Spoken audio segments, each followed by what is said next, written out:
Hey, it's your girl, Miss Soncerae here. And here's another video about Angel Ramirez. And it's really not to attack him or anything. One of my interviewers asked me an interesting question. I guess they had watched a video that he had done explaining what happened between he and I. And for those of you that don't know who Angel Ramirez is, he's like a relationship expert, basically. He gives black women advice about dating other black men. He and I was supposed to do a video chat just to, have a couple of conversations, not really about anything specific, but just to, just to have a conversation publicly. We thought it would be entertaining for both of our sets of fans. So I approached him with the idea of us just sitting down, having a meeting of the minds, just a chit chat. He agreed, and then he asked me to promote, and I began to promote. And after the promotion started, I guess a whole bunch of other drama inside of his life started happening, and he decided to pull out. To me, that was a professional mistake. Whatever else was happening to him outside of whatever was going on between he and I has nothing to do with me. A lot of my viewers told me he had some other stuff going on that didn't have anything to do with me, and I don't know. All I know is what he told me the last time we spoke, and I've decided to cut him off altogether. So one of my fans asked me, why didn't I take his relationship advice?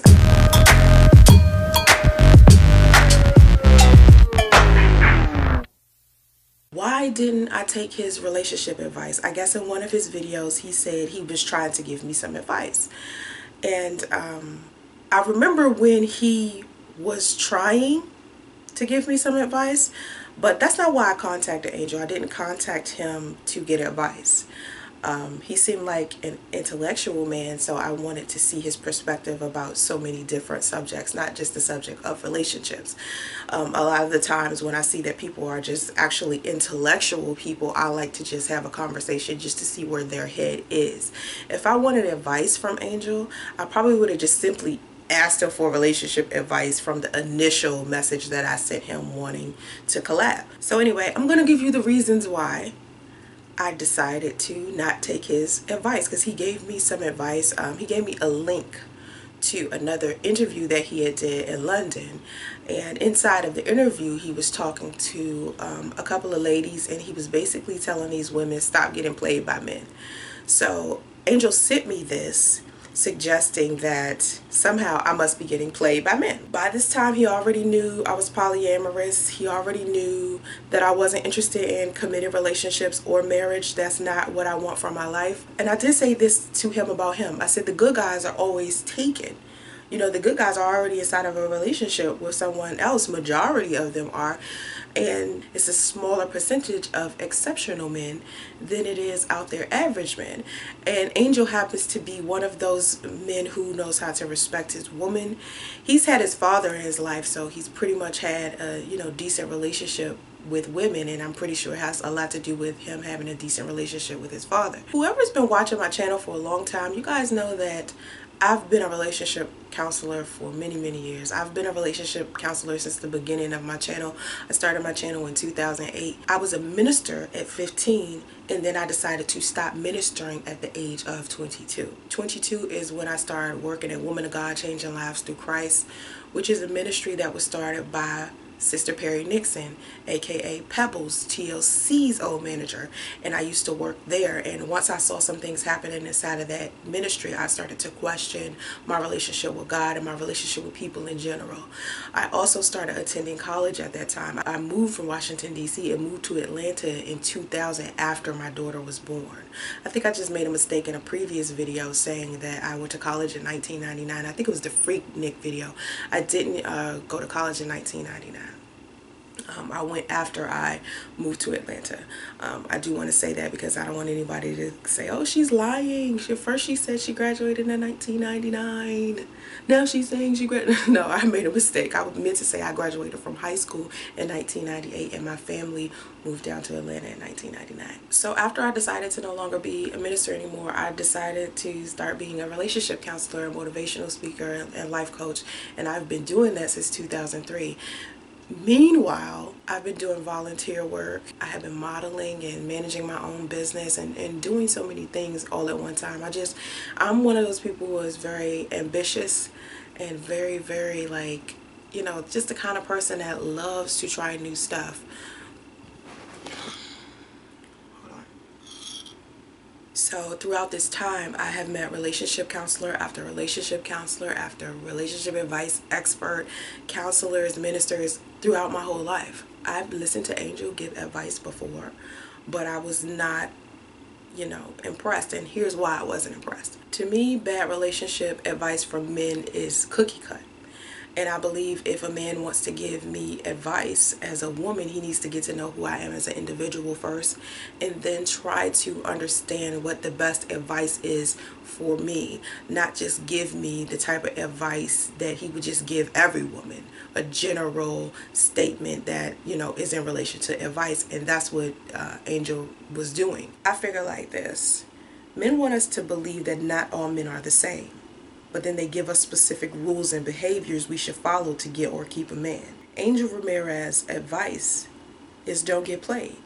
I've been single 6 years. Not being played is what I learned 6 years ago. I also learned something about myself, that I specifically do not like relationships. I do not like the concept of commitment. I do not like marriage. I just don't like how I feel in relationships. I don't like how nervous I feel. I don't like how, you know, the type of person I turn into. I get extremely nice, extremely kind, too loving. I just get too attached, too willing to cater, too docile. I just don't like the way being in a relationship, what it turns me into, and then how the man behaves as a response to my behavior. 9 times out of 10, my behavior is taken advantage of. Then I don't like the everyday rigmarole that comes with relationships, because sometimes you don't agree with people in relationships, and sometimes you have arguments, and sometimes you don't. I don't like domestic partnerships either. I don't like living with men either. I don't like my personal space to be kind of invaded by the presence of another human being. So I'm just one of those people that likes to be alone. I've been in relationships before.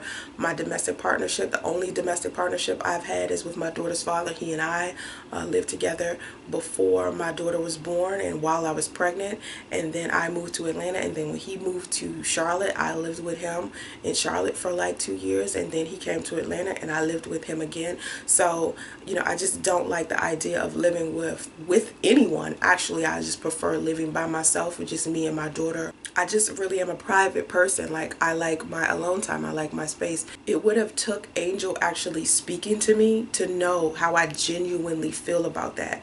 But instead, he tried to push a specific agenda on me, assuming that the reason why I don't want a relationship is because I continuously am getting played. No, that's not why, you know. And it's not that I don't know how men behave. It's men's behavior that has me like not interested in the idea of being in a committed relationship or marriage with one. Now, I will be friends. I will have a companionship.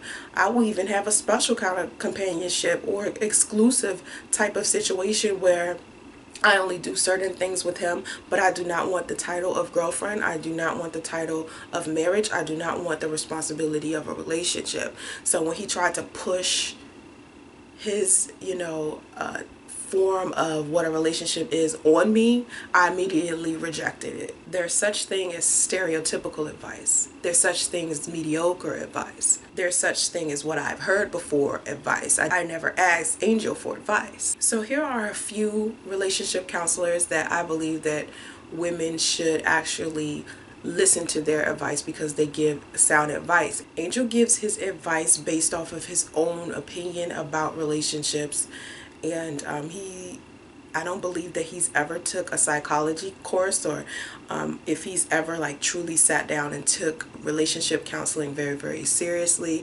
Some people just want to take advice from just a regular person, not really a doctor or a counselor. But let me give you a list of people I have actually watched within the past year and examined how they give relationship counseling.